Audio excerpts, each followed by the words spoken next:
سلام بینندگان عزیز، امروز پنجشنبه 14 نوامبر است. ساعت به وقت شهر پراگ رسیده. حالا فرصت اعلان سرخطی موضوعهای برنامه خبری امروز فرا رسید. تفصیلات این و گزارش‌های دیگر را در برنامه اخبار آزادی ساعت رسا 1 در پخش مستقیم و هم ثبت آن را در صحیفه آزادی ویدیو در شبکه اجتماعی یوتیوب میتوانید تماشا کنید. پس از تقریبا 10 روز حمله به دیدبانگاه مرزی اشقاباد در سرحدی تاجیکستان ازبکستان، این مسئله در شورای امنیتی تاجیکستان بررسی شد. در حمله شب 6 نوامبر 15 حمله‌ور و چند تن از نیروهای مرزبانی و میلیسا کشته شدند. 5 حمله‌ور دستگیر شدند. در شب و روز حادثه پرزیدنت امامعلی رحمان با سفر رسمی در اروپا بود و این حادثه بار نخست با حضور او محاکمه می شود. در مجلس شورای امنیت که با حضور پرزیدنت امروز در شهر دوشنبه دایر شد، همچنان مسئله اجرای قانون عفو نیز بررسی گردید. منصور جان عمرов رهبر ریاست زندانهای وزارت عدلیه تاجیکستان در این باره در شورا گزارش داده است. تفصیلات آن را بیننده ارجمند در برنامه اخبار برایتان خواهیم گفت. صحبت با بیگ صبور، این دفعه نه درباره کاری خدمات علاقه و سایت‌بندی ها. بیگ صبور رئیس خدمات علاقه و خدای رئیس جمهوری تاجیکستان که پیوسته برای فعالیت‌های تجارتی و محدودیت اینترنت تنقید می شود، این منصبدار همزمان با ساختمان بناهای بلند آشانه در دوشنبه و کولاب مشغول است.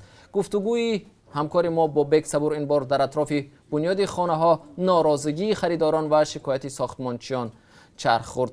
تفصیلات را در برنامه خبری خواهید فهمید. بحث یک خانه و 3 دعواگر. یک خانواده عبارت از 23 نفر طول بیش از 1 سال می شود زیر برف و باران در یک خیمه در مرکز دوشنبه زندگی می کند. منزل این خانواده در پی یک عملیات قلابی خویشاوندانش صاحب دیگر پیدا کرده است.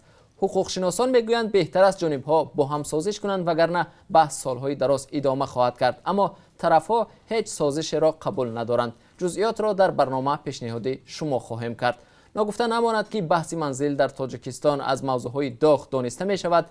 هر سر اهالی تاجیکستان می افزاید و رقابت‌ها برای یک پارچه زمین و مکان زیست باز هم شدیدتر می شود.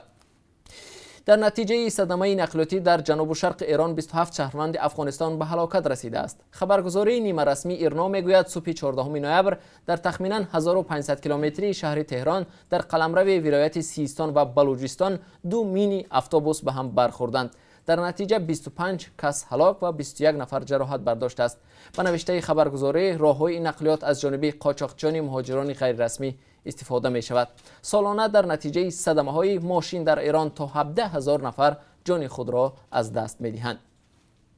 و در برنامه امروز همچنان از معرفی یک فیلم مستند برای شما معلومات خواهیم داد. فیلم مذکور از مشکلات بی‌آبی یک منطقه تاجیکستان قصه می کند. مؤلفان فیلم گفتند با ثبت و نمایش آن تلاش دارند مشکلات را به نمایش بگذارند تا این شهرک زمان افسانه‌ای به آب تامین کرده شود. بیننده ارجمند، ما هر لحظه خبر و حادثه‌های تاجیکستان و جهان را پیگیری می‌کنیم. در برنامه اخبار شما را با آخرین تحولات تاجیکستان و جهان آشنا می‌سازیم. تا کمتر از 3 ساعت دیگر ما را در پخش زنده در صحیفه آزادی ویدیو در یوتیوب و هم صحیفه‌های رادیو آزادی در فیسبوک و ادنا کلاسیکی همراهی کنید.